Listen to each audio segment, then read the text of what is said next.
Dream class की channel में आपका स्वागत है। तो जैसा कि अब तक आपने मेरी पिछले वीडियो में देखा होगा कि C++ में मैंने आपको एरे ऑफ ऑब्जेक्ट समझाया था। ओके, तो आज की वीडियो में मैं आपको बताऊंगा कि स्कोप रिजोल्यूशन ऑपरेटर क्या है और उसका यूज किस तरह करना है हमें C++ में। तो आज की वीडियो को आप मेरी अंत तक देखिए ताकि आपको अच्छे से पता चला कि C++ में स्कोप रिजोल्यूशन ऑपरेटर को किस तरह यूज करना है। ओके, तो जिस तरह हमने पिछले वीडियो में मैंने आपको बताया था कि जो हमारा एरे ऑफ ऑब्जेक्ट वाला प्रोग्राम है, ओके, उसको सबसे पहले मैं फर्स्ट ऑफ ऑल सेव कर देता हूँ। C++ या C लैंग्वेज में यहाँ पर आप टर्बो सी का आईडी यूज कर रहे हैं। टर्बो सी का आईडी मतलब इंटीग्रेटेड डेवलपमेंट एनवायरनमेंट, टर्बो सी का एनवायरनमेंट यूज कर रहे हैं। तो आपको कोई भी फाइल सेव करने के लिए अगर C लैंग्वेज की फाइल है तो उसका एक्सटेंशन .c देना है, और C++ की फाइल है तो एक्सटेंशन .cpp देना है। एक्सटेंशन क्या होता है? एक्सटेंशन मतलब फाइल के नेम के बाद डॉट के बाद आपका जो 3 कैरेक्टर में आप जो भी लिख रहे हो उसको आप एक्सटेंशन बोल सकते हो। वो एक्सटेंशन क्या करता है? आइडेंटिफाई करता है। हमारा जो ऑपरेटिंग सिस्टम कंप्यूटर होता है वो आइडेंटिफाई करता है कि which type of this files. अगर सी की फाइल है तो .c एक्सटेंशन तो वो पता करेगा कि ये फाइल आपकी प्रोग्रामिंग लैंग्वेज की है, CPP मतलब C++ की है। जैसा कि जनरली आपने देखा होगा TXT फाइल मतलब वो फाइल होती है नोटपैड की। ओके, DOC मतलब आपकी फाइल होती है MS ऑफिस की। PPT मतलब आपकी फाइल पावर पॉइंट की होती है। मतलब अलग अलग एक्सटेंशन होता है। तो उसी तरह C लैंग्वेज के लिए C है और C++ के लिए CPP है। PHP में आप देखोगे आगे .php है, जावा में देखोगे तो .java है। तो ये आप अगर C++ का प्रोग्रामिंग कोडिंग कर रहे हो तो आपको यहाँ पे CPP करके फाइल को सेव करना है। यहाँ पे आपका फाइल नो नेम है तो मैं फाइल में जाके सबसे पहले यहाँ पे सेव कर देता हूँ। ओके, यहाँ पे आपको यहाँ पे डायरेक्टरी स्ट्रक्चर बता रहा है कि C ड्राइव में TC के अंदर बिन मतलब बाइनरी फोल्डर जो आपका उसके अंदर है। अगर उसके अंदर ही आपको सेव करना है तो ये सिर्फ नो नेम निकाल लीजिए। अगर आपका वहां पे कोई एक फोल्डर पर्टिकुलर है, जैसे कि मैं यहाँ पे एक फोल्डर बना देता हूँ C ड्राइव के अंदर, टर्बो सी के अंदर, TC के अंदर, बिन के अंदर मैं यहाँ पे DC का फोल्डर बना देता हूँ ड्रीम क्लास करके। अब मुझे इस फोल्डर के अंदर फाइल सेव करनी है। मतलब आप लोग यूँ चाहोगे कि आपका खुद का एक पर्सनल पर्टिकुलर फोल्डर है, उसके अंदर आप अपनी सारी फाइल स्टोर करके रख सकते हो। ओके, तो मैं इसके अंदर फोल्डर बना के सेव कर दूंगा। तो जैसे कि फाइल के लिए और उसकी शॉर्टकट की है Alt+F। ओके, Alt+F उसकी शॉर्टकट की है। यहाँ पे आपको जो भी रेड फर्स्ट कैरेक्टर दिख रहे हैं, जैसे कि फाइल में F है, एडिट में E है, सर्च में S है, रन में है, तो अल्टर के साथ अब वो पर्टिकुलर कोई भी कैरेक्टर यूज करेंगे तो वो सीधा मेनू ओपन हो जाएगा। जैसे कि मैं Alt+E ओपन कर रहा हूँ, देखिए, उसके बाद Alt+R कर रहा हूँ, तो इसके वो सारे शॉर्टकट्स मेनू है। एक बार आपको कोई भी यूज करने के बाद आप लेफ्ट एरो की या राइट एरो की भी यूज कर सकते हैं मेनू के आगे पीछे जाने के लिए।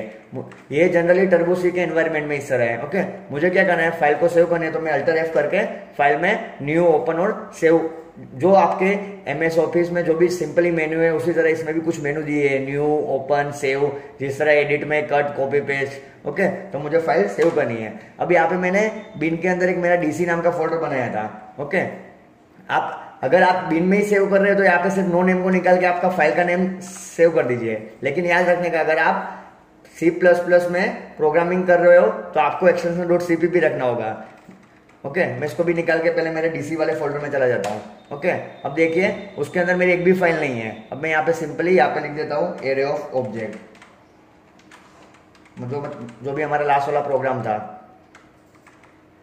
Array of object.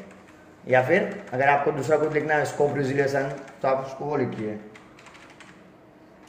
ओके, अब आप वापस अपने डायरेक्टरी स्ट्रक्चर में जाके देखेंगे C ड्राइव में, तो आपको वहाँ पे फाइल आपकी सेव हो गई होगी। ओके, इसको ओपन करके देखिए, आपको नोटपैड में ओपन करिए, नोटपैड++ में, तो ये आपका सोर्स कोड है। ओके, इसको आप बोल सकते हो सोर्स कोड। देखिए ये आपका सोर्स कोड आपको दिख गया है। यहाँ पे टाइप बता रहे हैं CPP मतलब C++ की फाइल है, कौन सी डेट को मॉडिफाई किया था, उस फाइल की साइज क्या है, फाइल का नाम क्या है। ओके, तो उसी में मैं आपको बताऊंगा कि स्कोप रिजोल्यूशन ऑपरेटर क्या है, उसको किस तरह यूज करना है। स्कोप रिजोल्यूशन ऑपरेटर जनरली किसको कहते हैं? स्कोप रिजोल्यूशन ऑपरेटर मतलब जनरली आपके फंक्शन को क्लास के बाहर एक्सेस करने देगा। ओके, जनरली मैं बताऊँ आपको तो सिंपली ये जो दो बार मैंने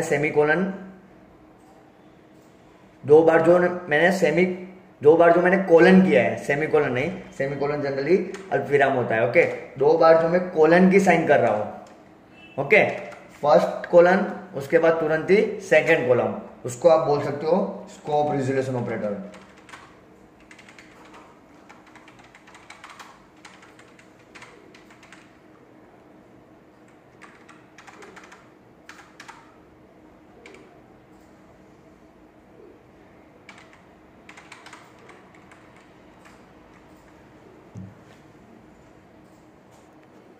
अगर आप कंप्यूटर साइंस या फिर कंप्यूटर इंजीनियरिंग के स्टूडेंट्स हो तो जनरली एग्जाम में इस तरह के क्वेश्चन पूछ सकते हैं कि स्कोप रिजोल्यूशन ऑपरेटर क्या है। ओके, तो स्कोप रिजोल्यूशन ऑपरेटर मतलब ये इसके सिंबल्स हैं। ओके, इसका यूज कहाँ होगा और किस तरह करना है। फर्स्ट मैं यू कहूँ, फर्स्ट यूज उसका टू एक्सेस और या फिर to define the function outside the class, to define the function outside the class। Okay, मतलब क्या कह रहा है कि आपको फंक्शन क्लास के बाहर डिफाइन करना है। ओके, आपको फंक्शन क्लास के बाहर डिफाइन करना है। आपने यहाँ पे एक प्रोग्राम मैंने आपको समझाया था कि जैसे कि हमारा स्टूडेंट वाला क्लास था।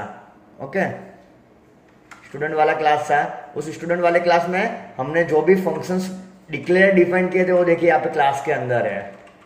ओके, और यहाँ पे मैंने स्कोप रिजोल्यूशन में ऑपरेटर में आपको क्या बताया कि to define the function outside the class, मतलब ये जो मेरे फंक्शन है वो मुझे क्लास के बाहर डिफाइन करने होता हूँ।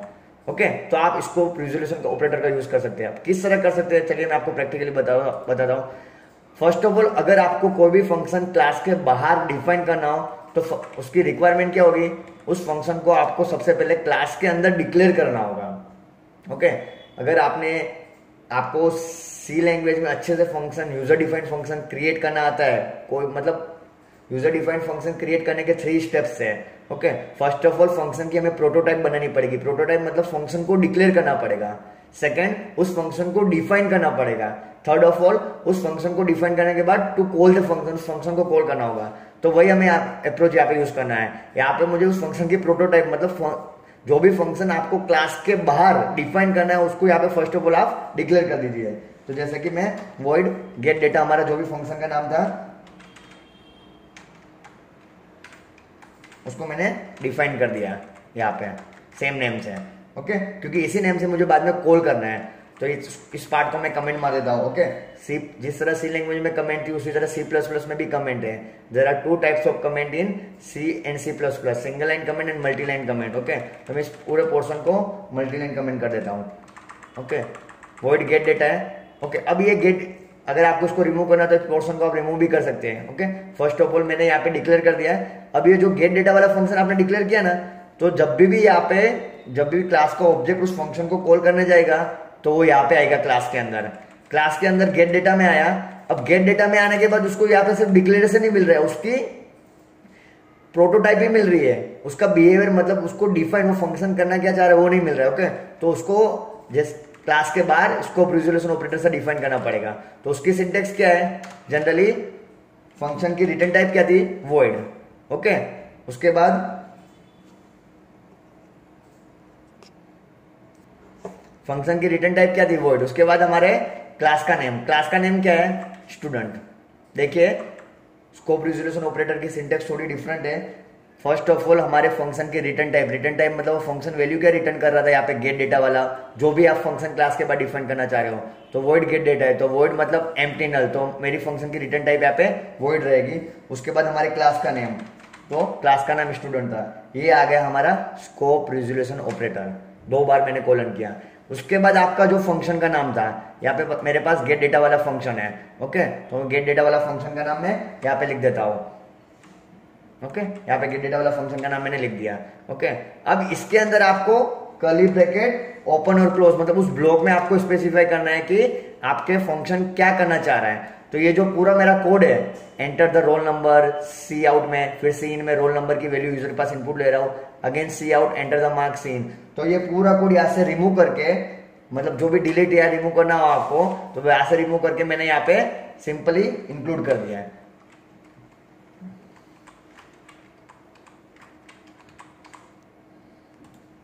ओके, उसी तरह अब इस कोड को मैं रिमूव कर देता हूं, void गेट डेटा मेरा। तो देख सकते हैं आप कि क्लास के अंदर मेरे दो फंक्शन है, वॉइड डेटा है, एक वॉइड गेट डेटा और एक वॉइड पुट डेटा। एक फंक्शन मैंने स्कोप रिजोल्यूशन की मदद से क्लास के बाहर डिफाइन किया है और दूसरा फंक्शन मेरा क्लास के अंदर ही है। ओके, ये ऐसा करने से मेरे आउटपुट में कोई चेंजेस नहीं आएगा। एक बार मैं आपको आउटपुट रन करके दिखा देता हूं।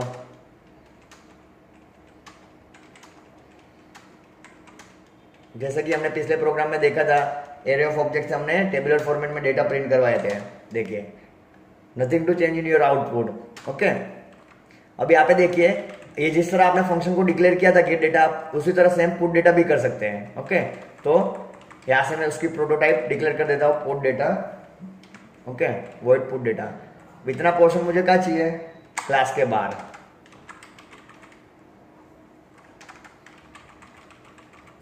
ओके, तो यहाँ पे मैं जो मेरी फंक्शन की रिटर्न टाइप थी वॉइड, क्लास का नाम था student, scope resolution operator, function का नाम था पुट डेटा, और उसके अंदर जो भी मेरा कोड था वो मैंने यहाँ पे लिख दिया है, इंक्लूड करवा दिया है।